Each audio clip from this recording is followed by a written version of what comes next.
Hi everyone, welcome to the Push Basics video. In this video we'll talk about the push-up, the dumbbell bench press, and we'll give you other options as well.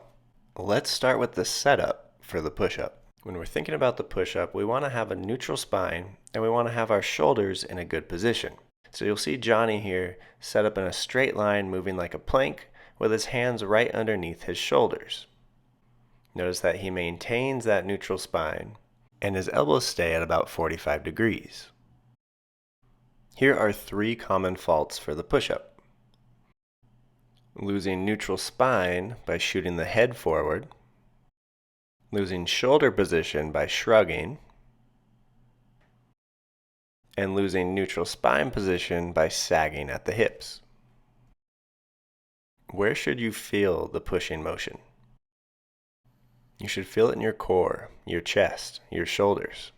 You should never feel it in your neck or your low back. Not everyone is ready for a push-up from the floor, so here's some options.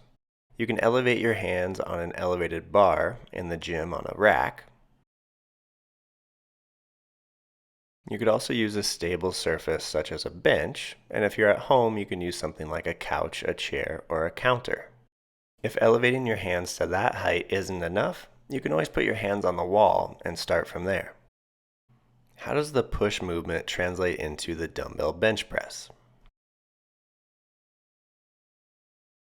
Start with the dumbbells on your knees and use your knees to kick them back, using the weight to roll backwards.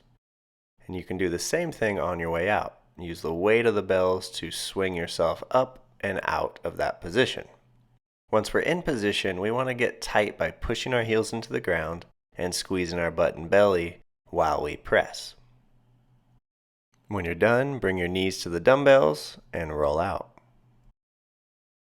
The faults in the dumbbell bench press are the same as the push-up. They just look a little different. I lose my neutral spine by arching my back away from the bench.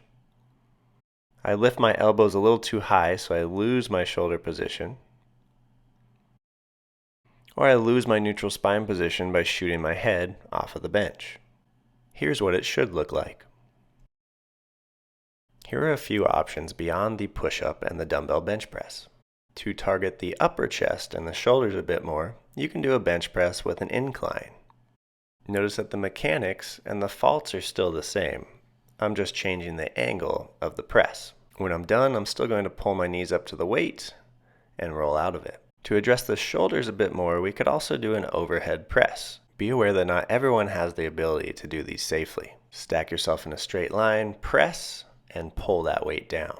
If none of those options work for your client, a friendly shoulder option is the cable shoulder press. Get into an athletic position and press away. Give those a shot and let us know what you think.